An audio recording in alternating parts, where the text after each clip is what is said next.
Can everybody see the PowerPoint? And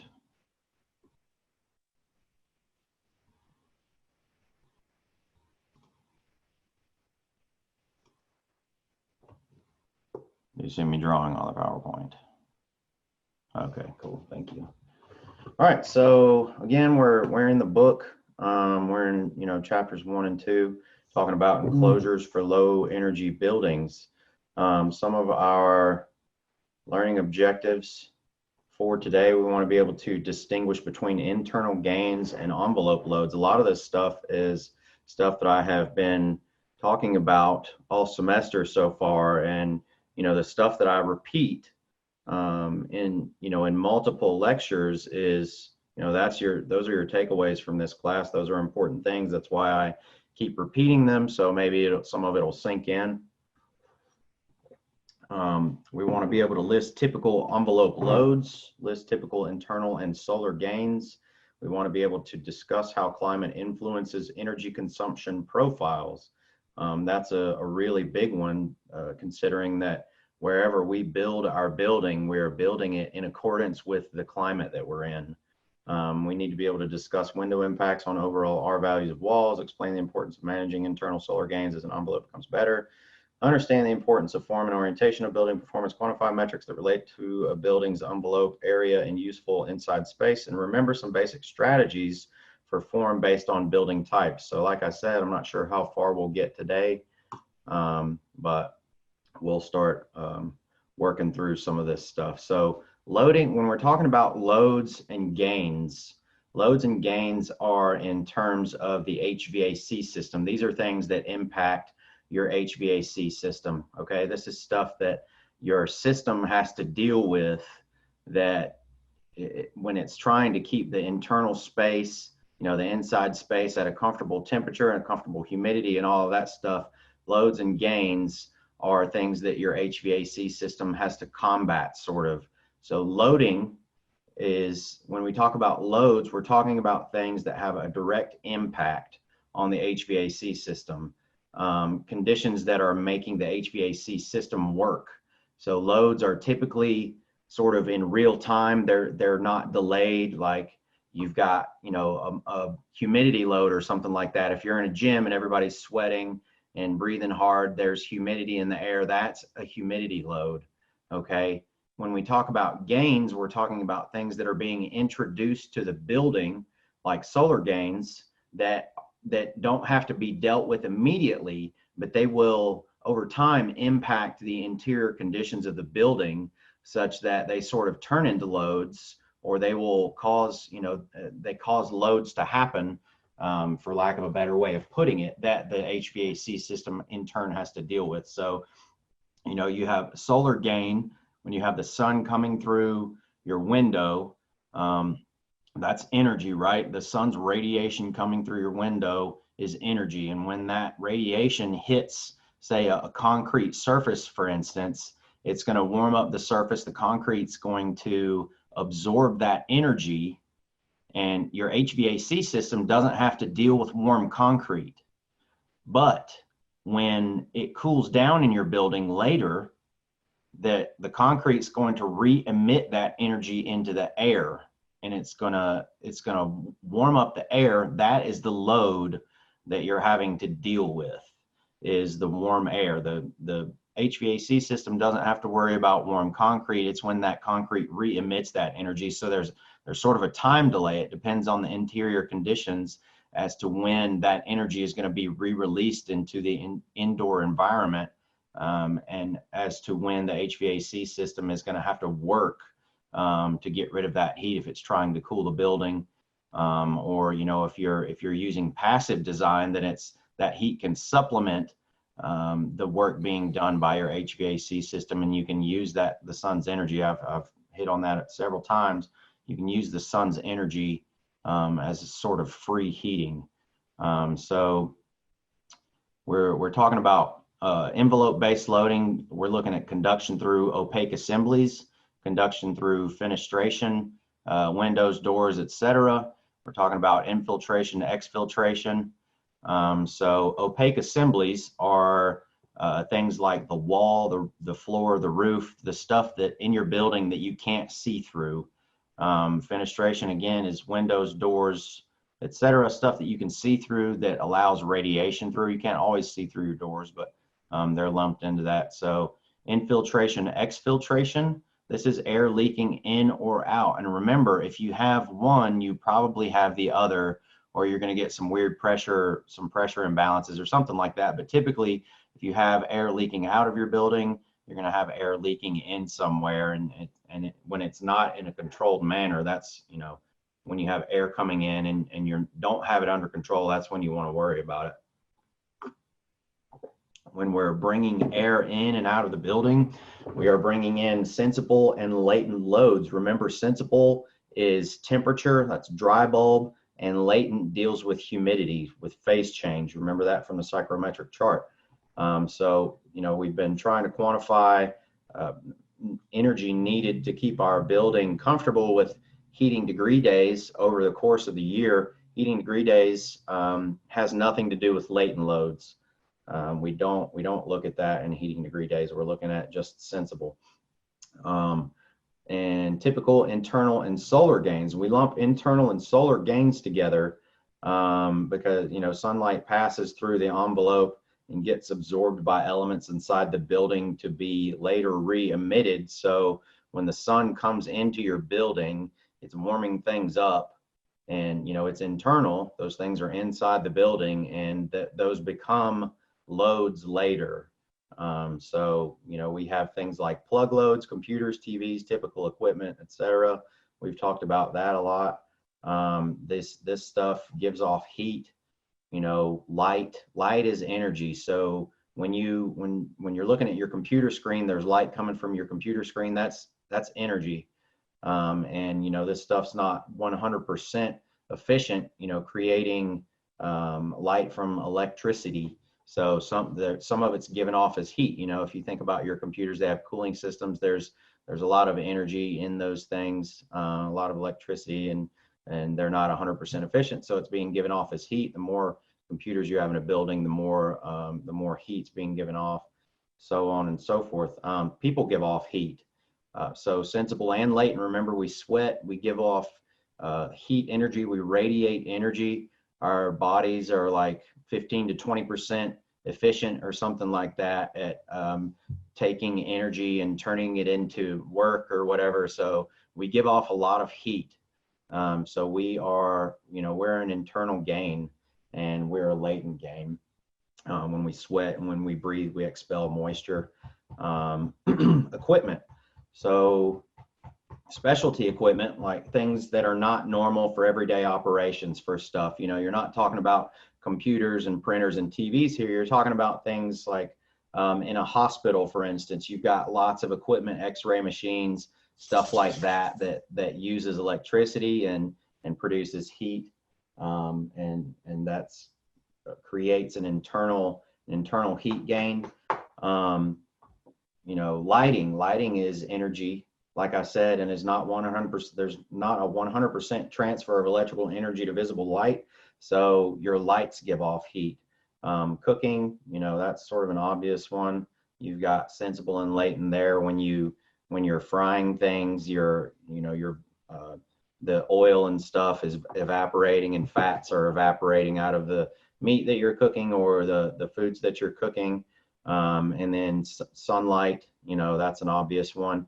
And special note here, ventilation air is another source of thermal loading on the HVAC system. When we separate our ventilation from our HVAC system, we're bringing in air from the outside. So if we're not bringing in ventilation air and we're just recycling the air, dealing with the loads in the building, that air is in closer proximity sometimes to where we want it to be, right? So we're dehumidifying and we're heating or cooling, working to deal with those gains that are in the building. When we bring in ventilation air, that air that's outside is probably considerably under considerably different conditions than the air that's inside our building that we're cycling around. So You know, if we're in a really hot environment, it's going to be really hot outside. So there's a lot more energy in the air. If we're in a really cold environment, we have to warm that air up. So just, you know, make a note that ventilation air is another source of thermal loading on the HVAC system. And we'll talk about all of this stuff more throughout the semester probably. So low energy buildings are more than just a high performance enclosure. So, you know, we've said before, there are a lot of different ways to make a low energy building. There's a lot of different ways to make a good building. And, you know, climate and function impact those decisions. Like I said, where designing buildings, you're problem solving. You know, you have a set of requirements that the building owner needs to address, or a function of the building, you know, an end goal around which you're designing the building. And then the other side of that is the climate that you're in. Regardless of the function of the building, you know, you've always got to design with the climate in mind. So, and keep in mind under what conditions your building is going to be operating. So here we're looking at the role that internal gains and envelope-driven loading and climate play on the building. This chapter is about low energy enclosures. So we're looking at outputs from a typical energy modeling software, and it accumulates. Your energy modeling software looks at the amount of energy that you use over the year, and it accumulates energy consumption each month of the year and classifies your energy uses based on where that energy was consumed. So you can see, am I still writing here? You've got your classifications over here: space heating, water heating pumps, and auxiliary task lighting, so on and so forth. So on top, we have climate, and, you know, Regina, someplace in Canada, is colder. It's a very cold environment. And then we have Toronto, which is cool, humid. So not quite as cold, and it's got more humidity to deal with. So on the side here, we then have the type of envelope that we're dealing with. So we're comparing two sort of code envelopes to two very similar buildings with, it says similar to above, except enclosure A is exemplary. So it has a much more high efficiency envelope design. It's got a much more high efficiency envelope design. So, you know, space heating and space cooling, you've got that on the top with this, it splits it into skin and internal. So you've got internal gains on the bottom, and then gains that are sort of a result as the envelope that you've specified for this building. So space heating and space cooling, you know, respond to internal gains in envelope loading. So we've got this typical building with 50,000 square feet gross floor area. So it's a, you know, fairly big building. 40% window to wall ratio, 4 stories, and it's institutional, which means it's sort of a typical commercial building.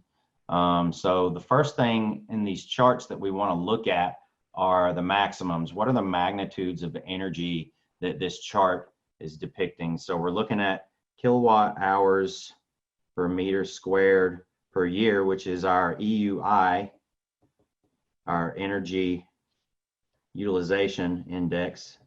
And this is something that we use to compare between different buildings. It takes the size of the building out of the equation. So you can compare a really large commercial building and its design and its energy use per square, you know, whatever metric of area, to a smaller commercial building and its envelope design and its energy use per square metric, whether it's square feet or square meters of area. And this is a standard thing that you'll see in the building industry when we're looking at energy use for buildings, whether they're commercial or, you see it more in commercial than you do in residential. But so we've got cold cold climate, and then we've got a cool humid climate. This graph's a little bit hard to read because they're not on the same scale. If you look at the y-axis in Regina, you go over 150 kilowatt hours per meter squared per year, and then over here it only goes up to 140, and we're looking at just over 120 kilowatt hours per meter squared per year. But this checks out. In Regina you've got a cold climate, so you would expect the energy use to be a little bit less for heating. In Toronto, which is a cool humid climate, and that checks out. The y-axis being at different scales, whenever you're trying to graphically represent some sort of a quantitative analysis, especially when you're doing comparisons between two different charts, make sure that your scale makes sense, and make sure that your scale is easy to read. This is a little bit misleading if you're not paying attention to that. And even more so down below, the scale changes again. You go from 150 being the max in the envelope C to 120 being the max in envelope A. So again, we're looking at the energy utilization index.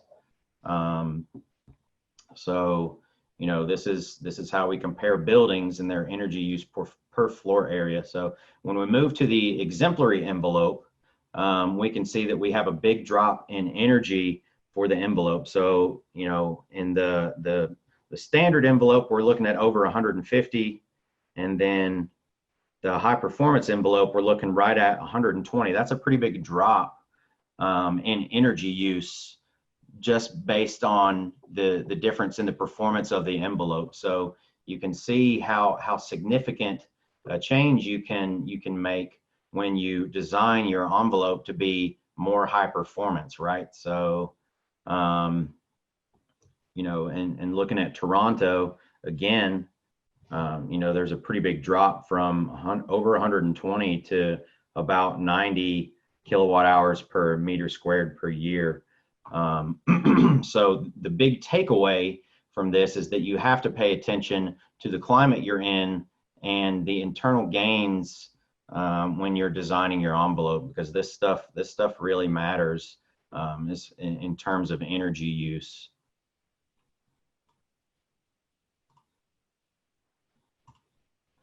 So here we're looking at warmer climates in the U.S., and this exemplifies to a higher degree the impact between internal energy versus envelope related to energy loads. So when we're looking at places like Phoenix and Miami, these really high cooling loads, you can really decrease a fair amount of energy use when you design for the climate that you're in. One thing that's a little bit misleading about these graphs is where they draw the distinction between skin or envelope and internal gains. So in these super warm climates, when you're cooling, like I said, ventilation air is a thermal load. You're not only cooling to counteract heat gains through the envelope, but you also have to cool and dehumidify if you're in a humid environment like Miami, ventilation air that you're bringing in. So when you lump ventilation air into this and you're comparing your internal gains versus the gains through your envelope, it gets a little bit muddy there because ventilation air is something that you have to deal with regardless of your envelope, right? It's not energy that's being lost or gained through the envelope. Technically it is, but it's not going through your opaque assembly. It's coming in through your ventilation, right? You're pulling that air in to keep the interior habitable and comfortable. So it makes it sort of unclear between climates what the impact of the envelope is. So when you're looking at Phoenix versus Miami, you might have some of the same sensible gains, but Miami is humid, right? And Phoenix is I've actually never been to Phoenix, but I imagine that it's much more dry than Miami, being in the Southwest. They probably don't have the same type of latent gains there.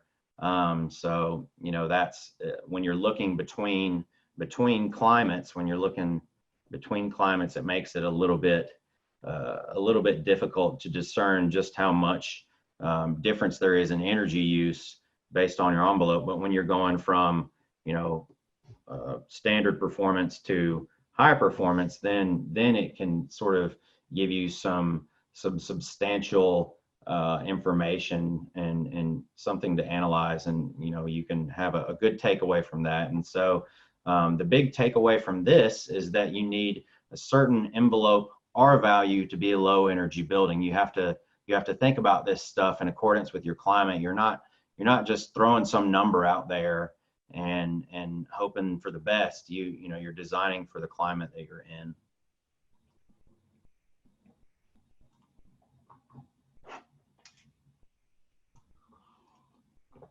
So we've talked about these before, talking about them again. These are important for high efficiency design. So again, that window to wall ratio is the area that the window takes up in relation to the total overall wall area. And we can talk about window to wall ratio in context of one facade, like your north or your south wall or something like that, or you can talk about it in terms of the whole building. You know, the building code is going to restrict the window to wall ratio to some maximum number. And if you want to go over this number, you have to do an energy model. Remember, we talked about that before. You have to do an energy model to show that it benefits the building's performance and that you're going to be around the same energy use as what code dictates. So we want to increase window performance. We want to be careful about how we select our windows. We want to have high quality windows. There are windows out there that have good metrics that seem high performance, that are cheap.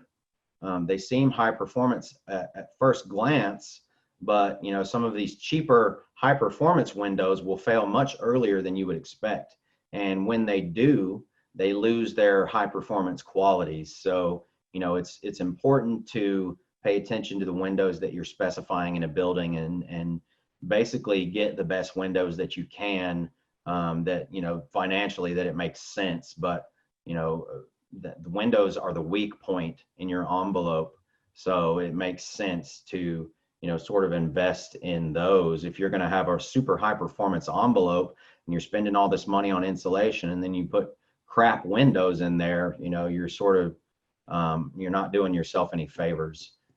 So, you know, obviously we want to increase wall and roof insulation. So again, get as much insulation as financially feasible, you know, as financially makes sense. And don't forget the foundation insulation in residential applications. That stuff matters.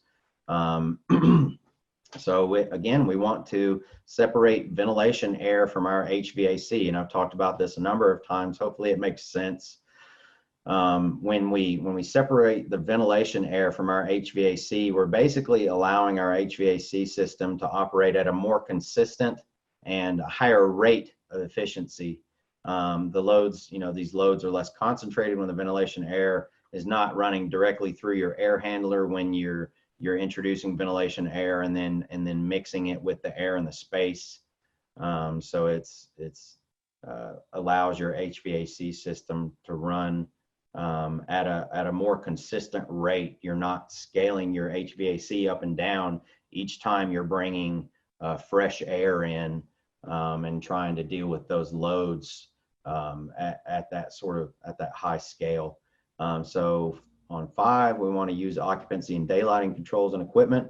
Remember, this stuff's not as effective in residential applications, but in the commercial environment, this stuff's pretty effective in reducing the amount of energy use that you have, whether you know, you can use occupancy sensors and schedules and stuff like that in your HVAC systems as well. But you know, this stuff modulates in terms of lighting. This modulates the amount of lights that are on or the brightness of the lights based on the number of people in the room or how much daylight is in the room. If you're using some form of daylight harvesting in your design, hopefully you talk about that in your architecture classes. I know interior design students probably talk about that a lot. So 6, we want to reduce equipment and plug and lighting power densities. And this is pretty straightforward. We're just picking high efficiency equipment. It's just a matter of paying attention to the equipment that you're specifying, versus just, throwing a dart at a list or something like that. It's pretty easy to just be a little bit more deliberate in the equipment that you specify in your building. So demand controlled ventilation. Again, when we use schedules and modulate our equipment based on occupancy, we can save a lot of energy. So when we have in demand controlled ventilation, we can use carbon dioxide sensors to control how much fresh air is in a space in accordance with the number of people that are in the space. If you don't use carbon dioxide sensors, then the code is going to dictate how much ventilation air based on some volumetric flow rate that you're going to have to add to the building. So it's going to be a constant flow of ventilation air if you don't have occupancy sensors or carbon dioxide sensors in your HVAC system. You're going to have some constant ventilation rate, and that's going to be a constant load on your HVAC system. So if you have sensors, you can lower the amount of ventilation air when there aren't as many people in the space, because you don't need as much fresh air because there's not as much carbon dioxide in the space. So there's plenty of fresh air to breathe when rooms have lower levels of occupancy in them. So, in this way you can scale back your ventilation and reduce that load, the load of ventilation on your HVAC system, and reduce the load on the system. If we want to improve HVAC efficiency and use heat recovery, when we bring in air into our building, we're conditioning the air, we're paying to condition that air. If we have to bring in fresh air based on the levels of CO2 in the room, and our air is still reasonably comfortable, we paid to get that air at a comfortable temperature or a comfortable humidity level. So with heat recovery, we're trying to utilize some of this air that we're exhausting, because remember, when you bring air in, you have to let air out, right? So when we're bringing fresh air in to sort of dilute the pollutants in a room, to dilute some of that carbon dioxide or whatever pollutants are in there, we have to exhaust the air that we already paid to condition, right? So we can, with heat recovery, we can tie our exhaust air to our ventilation air through a heat exchanger. And as if it's wintertime and we've paid to heat up the air that's inside the building, we exhaust the air out of the building through a heat exchanger, while at the same time we're bringing air into the building, cold air from the outside. And when we pass both of those things through a heat exchanger, they're not making contact with one another or mixing or anything like that, but the energy can transfer across that heat exchanger, so we can pick up some of the energy that we've already paid for, right? That's going out in our exhaust air. That incoming fresh air that's colder will pick up some of the energy from that exhaust air, and we can save some money that way. They have a lot of stuff like that on campus. In the library, there's a big energy recovery wheel, and it's as tall as a person in the radius, the radial dimension. It's a very big wheel. There's really big air handlers in the library. It's really cool. You can walk in some of the air handlers, but we do that a lot on campus, trying to recover some of the energy that we've already paid for as we exhaust that air. So moving on, we need to use variable speed controls on large pumps and fans. And I talked about VFDs, variable frequency drives.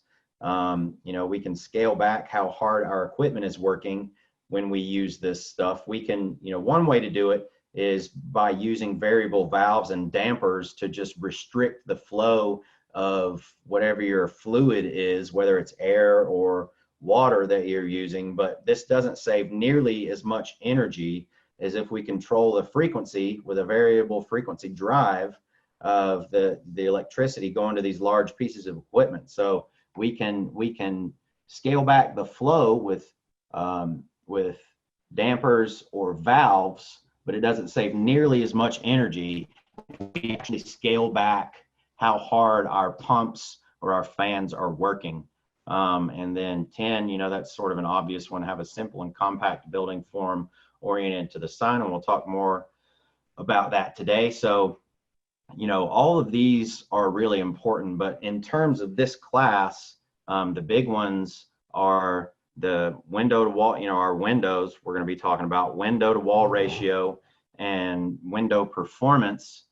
Those are two really big ones. And then, we're going to talk about insulation, and then we're going to be talking about building form. These are the things that we're going to be focusing on for this class.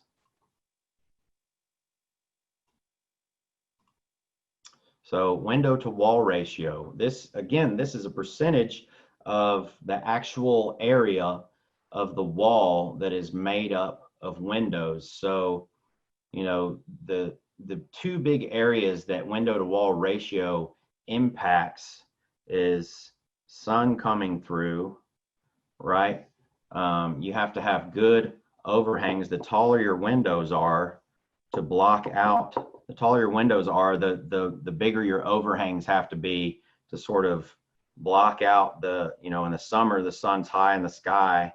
You have to have larger overhangs with taller windows to block out that radiation. And then, in the winter though, your overhangs don't come into play, but the sun's lower in the sky and you can get free heating, so on and so forth. And another thing is conductive heat transfer through the windows and, detailing around the windows. You've got, you can get energy passing across your windows, but you also have all of this space right here that you have to, and that's what we saw in the drawing practicum, control layer drawing practicum phase 1, some of that window detailing, that stuff is really critical, because the more windows you have, if you don't do a good job installing them or drawing your details so they can be installed properly, those are more areas where there's a potential for air leakage or stuff like that that's going to impact the interior environment in your building. So people have studied the energy profiles of buildings and have found that around 30, in somewhere in this area, 30 to 40% is ideal for managing energy use and energy efficiency in buildings in commercial applications. So, you can look at, a visual representation of this, of what your window to wall ratio looks like as it increases or decreases. And remember, around 30 to 40% is going to be ideal. And if you want to deviate from that, from what code says, you want to have a higher number in your window to wall ratio, then you need to perform an energy model. You need to make an energy model and show that it benefits the energy performance of the building.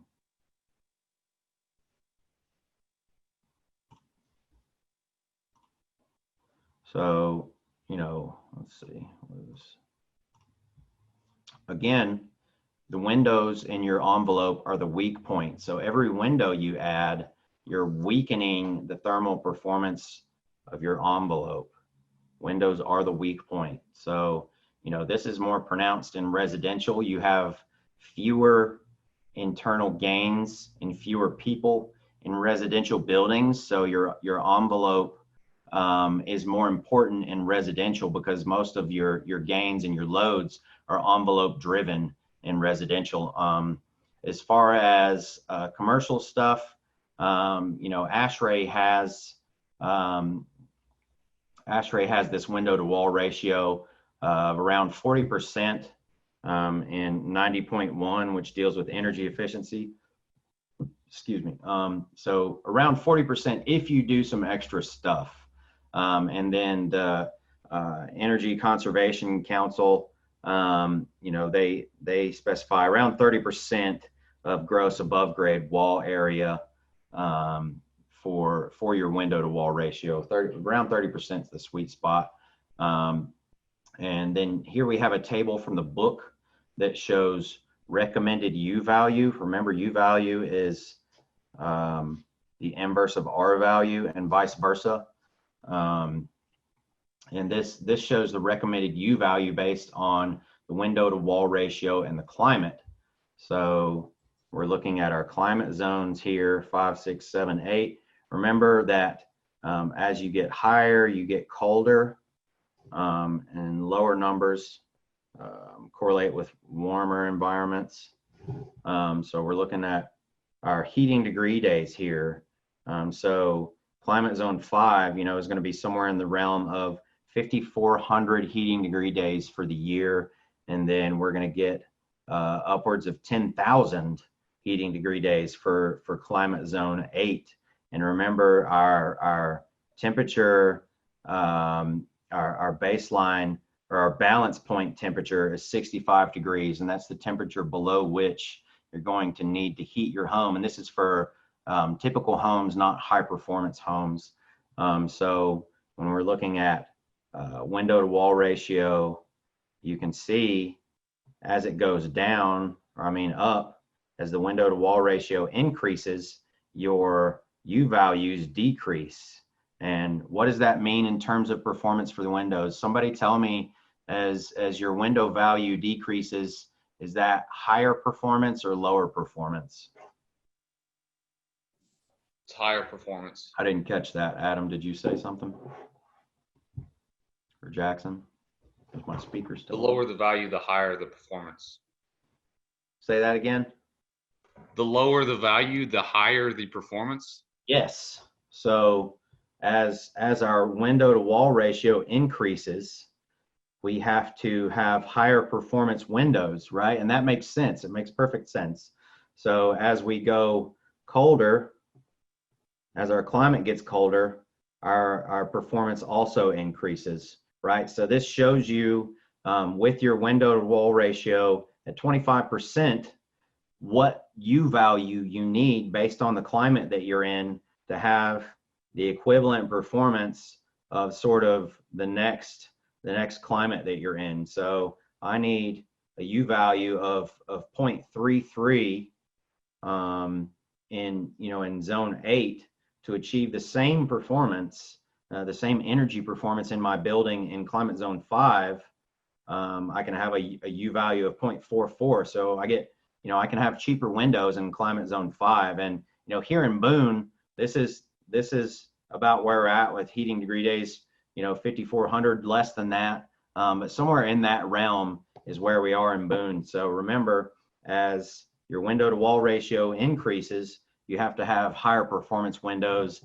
And as you get colder, you need higher performance windows to have the same energy performance.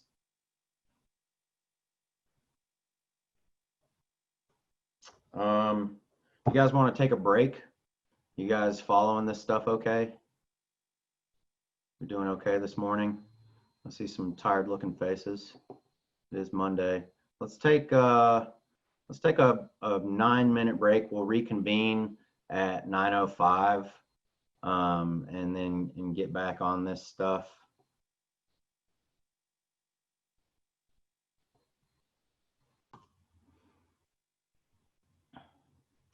And if you're a non-camera person, give me a thumbs up when you're back.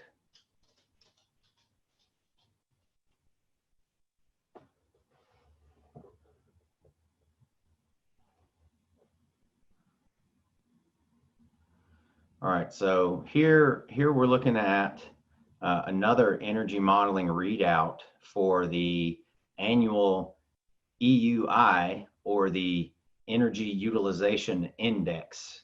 I've seen some places it says energy use intensity or something like that. So, but that's, you're looking at your energy based on the size, based on your envelope window to wall ratio here. But with the EUI, you're looking at energy per square, metric of area, whether it's meters squared or or feet squared. So this shows the energy use in relation to the window to wall ratio. And you can see down here, we've got our window to wall ratio, and then we've got annual energy demand in kilowatt hours per meter squared. So the window to wall ratio that uses 100%, the walls are all windows essentially. It uses, if you're looking at 175 versus 125 approximately, you know, this is almost 1.5 times the energy use. It's like 1.4, something like that, as the 30% window to wall ratio. That's that code 30%. So that's a big jump in energy use. So, you know, take that into consideration when you're specifying windows and when you're designing a project. As far as depending on the environment that you're in, you can really increase your energy use, or you can save some energy depending on how big your windows are on your project.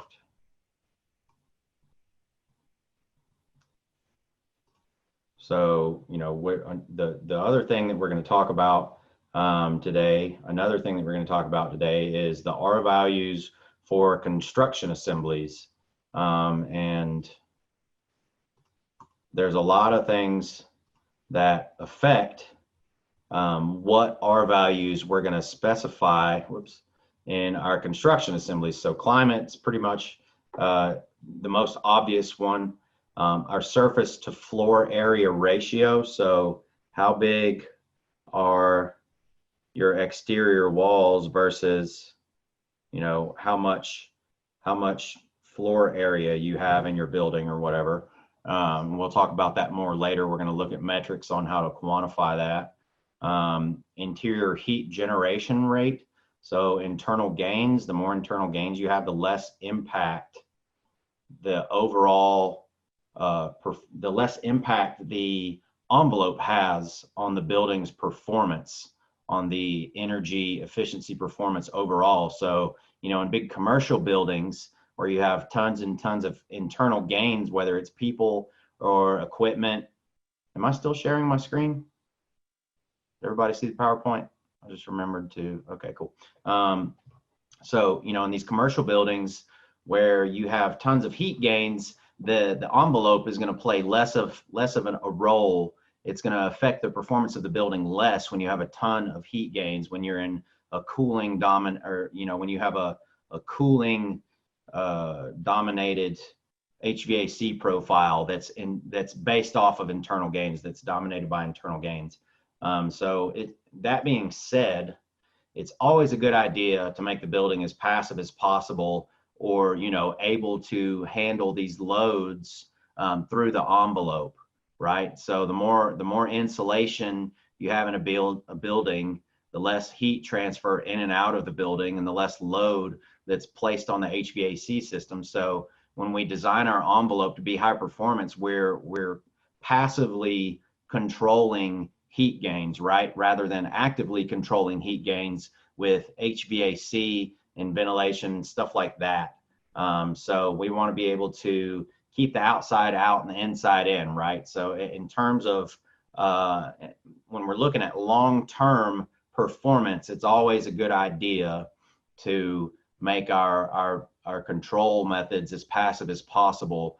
As equipment wears out, stuff like that, you lose efficiency in your equipment. And if you run your equipment less and control those gains and stuff more passively, there's less wear on your equipment, and their performance is there for a longer period of time. You have higher performance in your equipment because there's less wear over a longer period of time. And then, when your equipment starts to fail or starts to get wear on it, starts to lose some of that efficiency, it's still not having to run as hard as if you have a lower performing envelope. So, window to wall ratio, the more windows you have, the better your walls are going to have to be, right? So, you know, especially with high performance windows, if you have high performance windows, you want to have a really good envelope. You don't want to invest in one and not in the other, and vice versa. You don't want to spend a whole bunch of money on your envelope and then get junky windows. And then lastly, what are your goals? You need to set a performance target. You don't want to just pick some random R value without some idea of what you're trying to achieve long term in the energy performance of your building. So, you know, set goals and try to achieve those goals in the design of your building.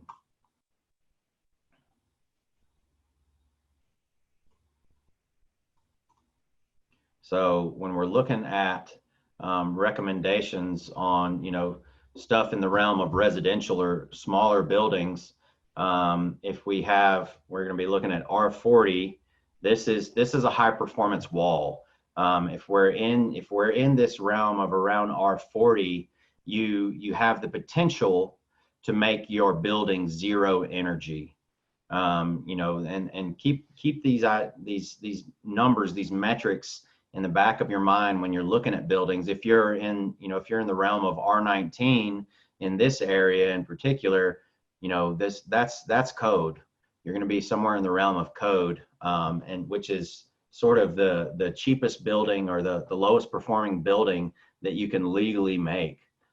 So when we get in the realm of R40, some of those really high R values in our walls, you know, we're going to be high performance, and we're going to have the potential to make our building zero energy.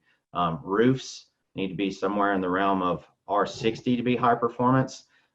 Heat rises as air warms up, it becomes less dense. So, you know, buoyancy allows that, or causes that hot air to rise, and colder air that's more dense to sink, right? So, and then when we're looking at our basements, our basements, don't forget about your basements. That stuff matters, but you're not quite in the same area as far as R value with your basements and stuff like that, your foundation walls.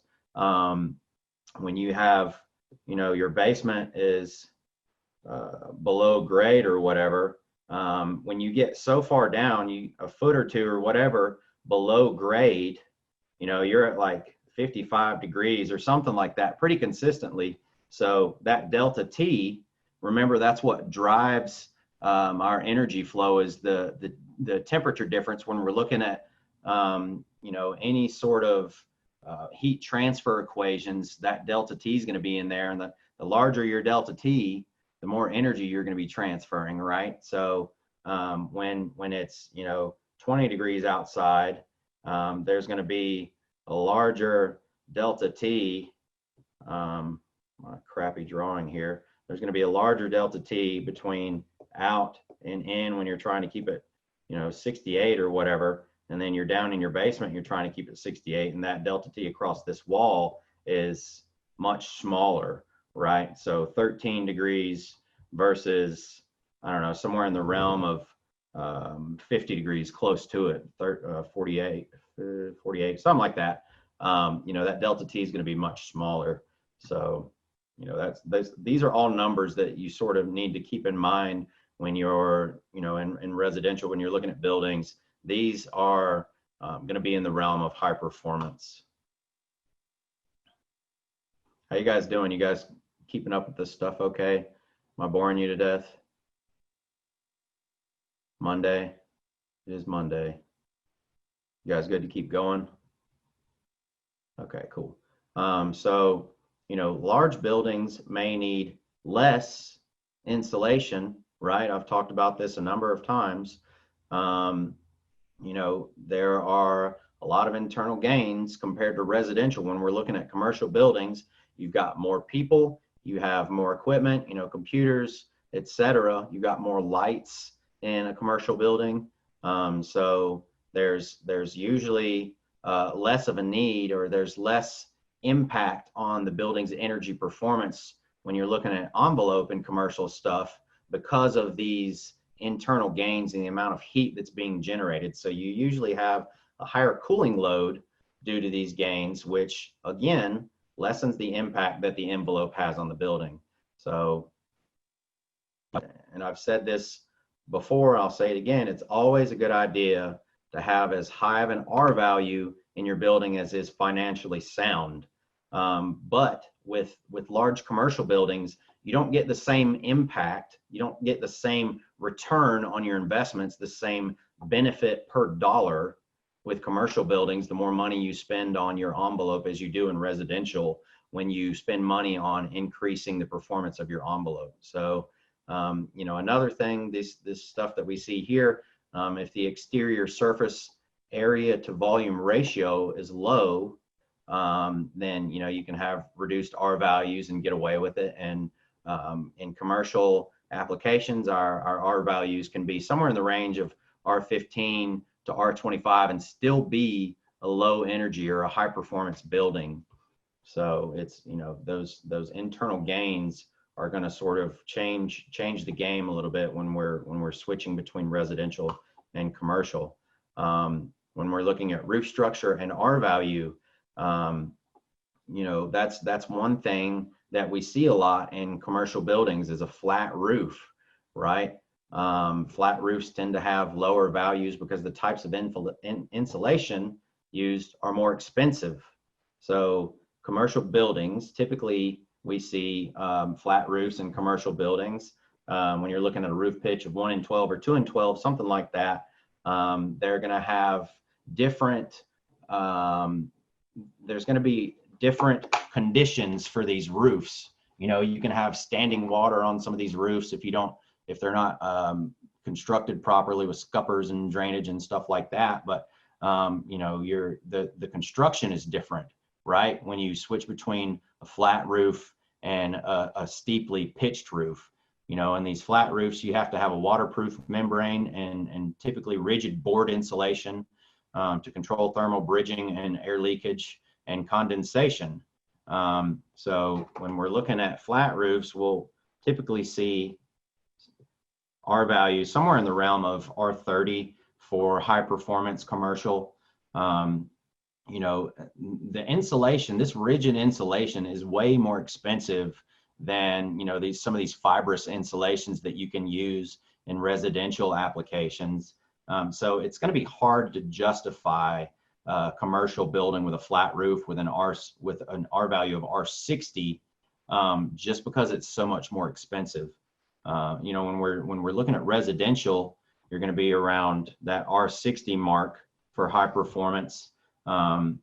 This is much easier to do in residential applications because you can use some sort of low density and vapor and air permeable insulations, whether it's blown in cellulose or bad insulation, something like that. You know, that's not super expensive, and this is really easy to do with a clean attic where you don't have a bunch of stuff up there. You're going to need about 20 inches or so of that, you know, cellulose to achieve an R value of R60.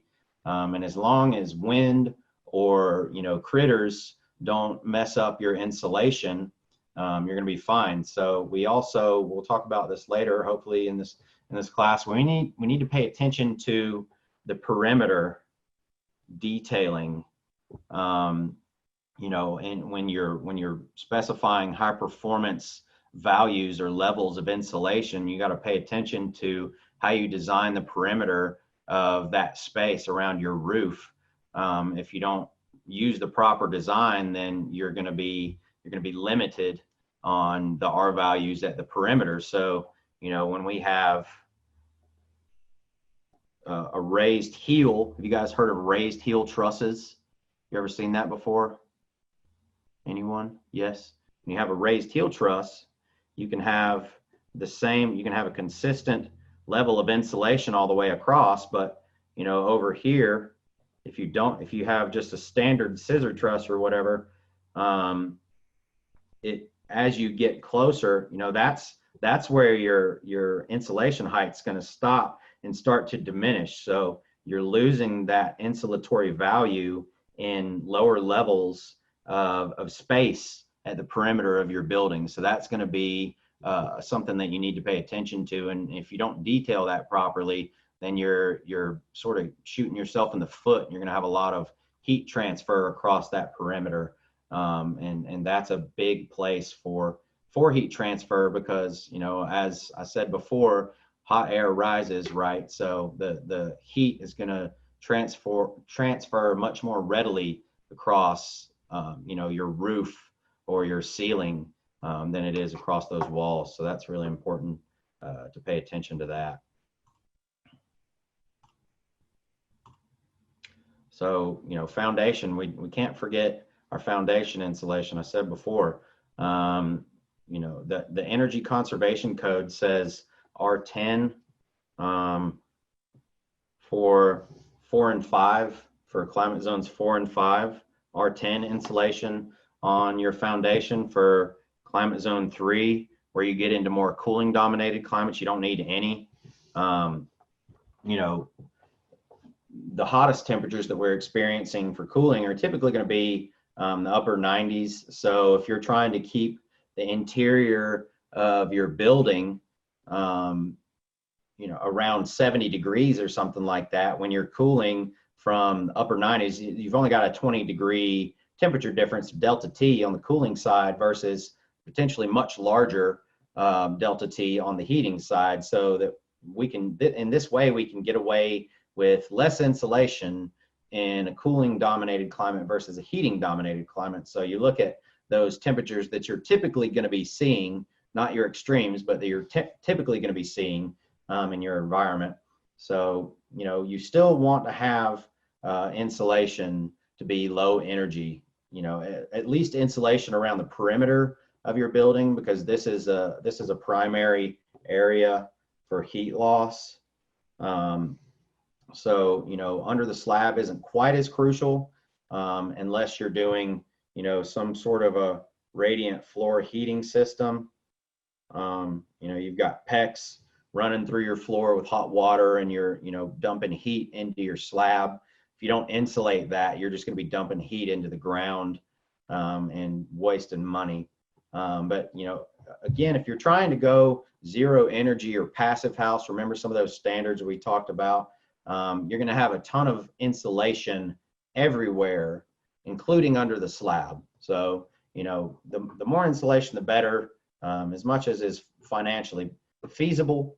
But, you know, you have to take cost into consideration when you're dealing with stuff like this, and, you know, look at your return on your investment and the climate that you're in before you go just throwing money away. But, you know, typically long-term performance, it's better to have more insulation than not. So let's see where we're at. Yep, here's a good stopping point. So we're looking at overall average R values, and this can be used early on in our design when we're making design decisions, and we can get an overall average R value for the walls up to around an average R value of R10, depending on how much fenestration you have, and roofs can be over R30, can be significant. So increasing the overall R value can greatly reduce the need for heating, as we've sort of looked at. And, you know, in milder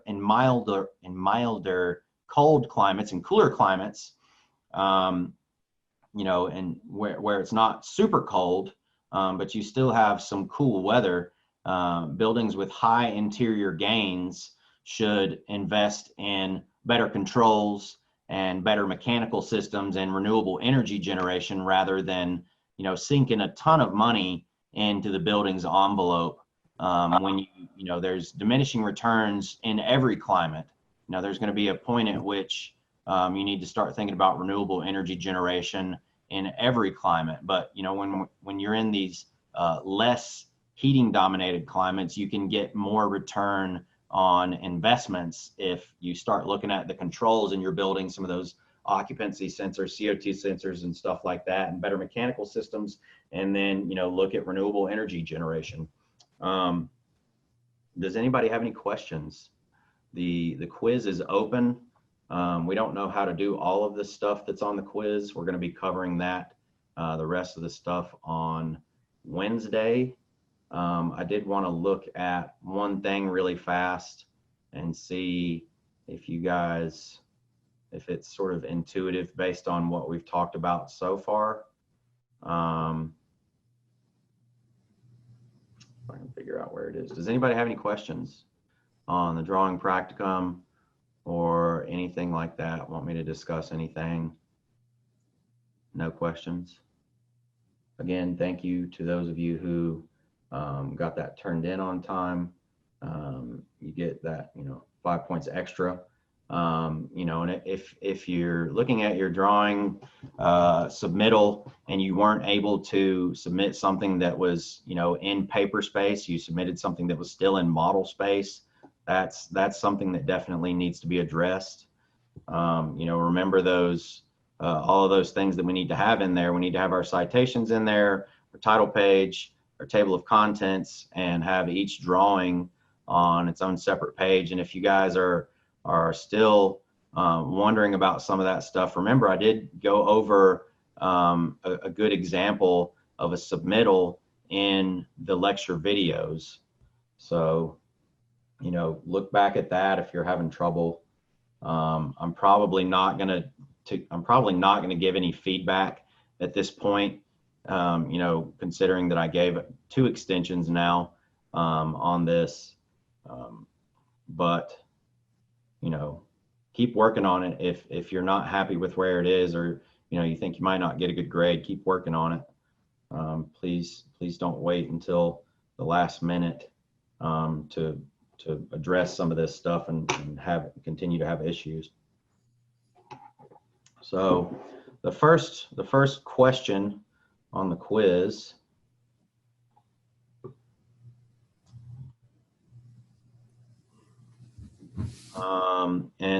I went over the project in several different lectures. I can't remember off the top of my head. I've done it in several different classes though. I've been talking about this stuff for a few weeks now. So, just fast forward through some of those things. If you're not sure which one it is, it's going to be one of the more recent lectures. Where am I at here? That's the right one. Yeah, so can we all see this Word document? Well,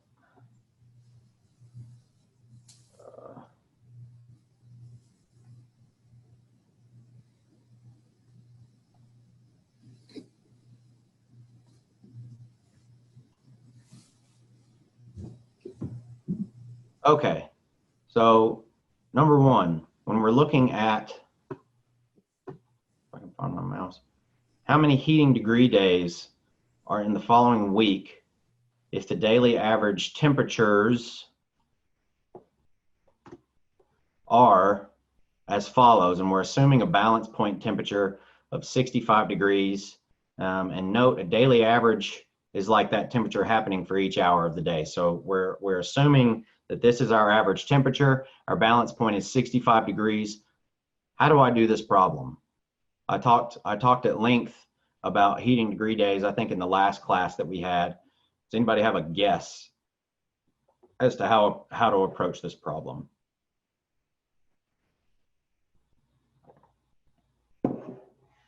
Remember our heating degree days, we take that balance point and then look at the average temperature for that day and how far below it is our balance point, right?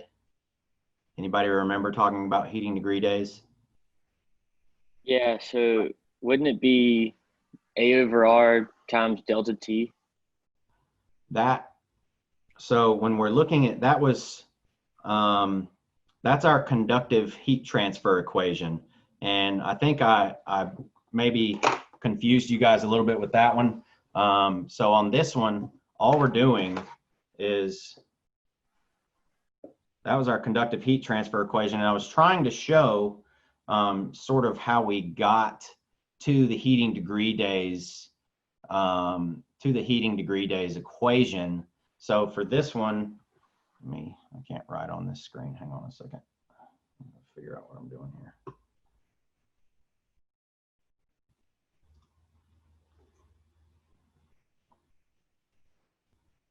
Too many things going on.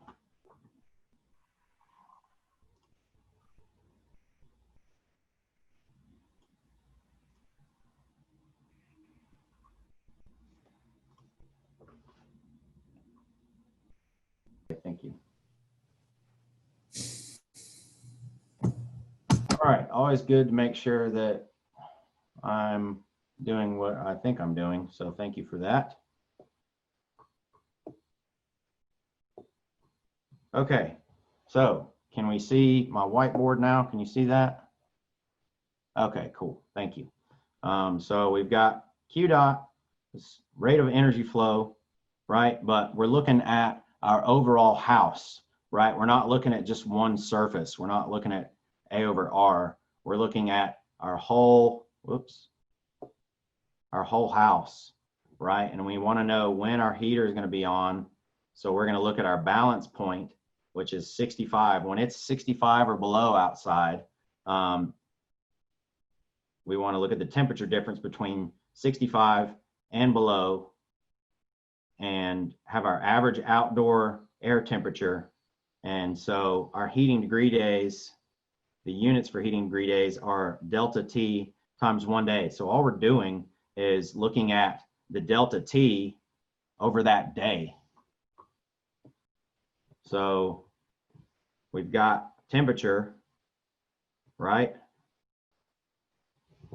And assuming our balance point of 65 degrees, so I'm just going to say 65 minus that temperature, 65 plus, and just add all of these up. And that's going to give me my heating degree days for the week. So fairly straightforward. On number 2, who can tell me how to find the R value equivalent with a U value of 0.35? How do you get R value from U value? You just do 1 over 0.35? Yes.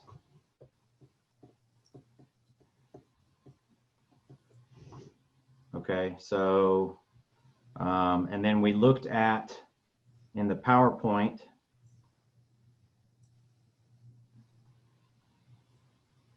where did my thing go?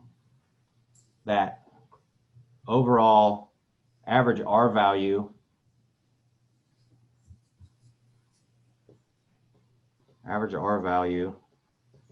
is 1 over, look back at the PowerPoint for this one, window to wall ratio times the U value of the window plus 1 minus the window to wall ratio over the R value of the wall. So if I've got my window to wall ratio tells me what percentage of my wall is made up of windows.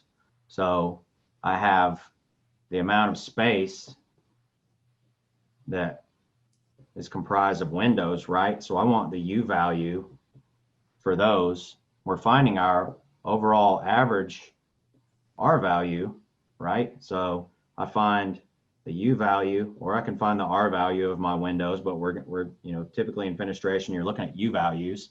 And then I've got 1 minus the window to wall ratio. That's the rest of my wall. That's the R value of the rest of my wall. Okay. And then we'll see later when we start doing some insulation calculations, clear wall R value and stuff like that. I think this formula will make sense, but for right now, all you got to do is plug in these numbers into this formula to get this answer. So that, you know, that one, again, that's pretty straightforward. So number 4, I know that my heat recovery ventilator consumes 75.2 watts of power to run the fan when supplying balanced fresh air into my house. If it runs 24 hours a day, how many kilowatt hours of energy would it consume in a year? Who knows how to do this one?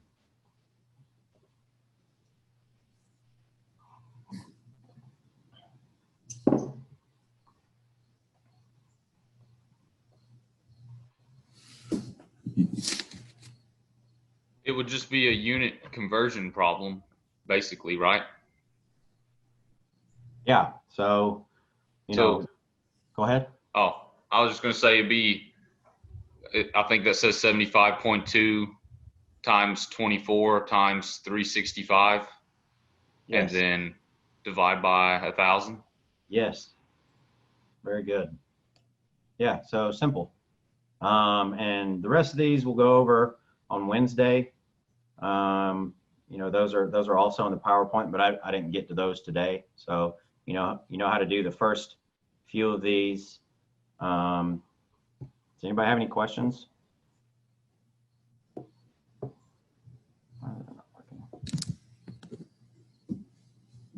Anyone? No questions? Again, thanks to the, oh, it's Monday. Thanks to those of you who were able to get your stuff turned in. You know, and for those of you who haven't, if you have any questions, I'll hang around after class.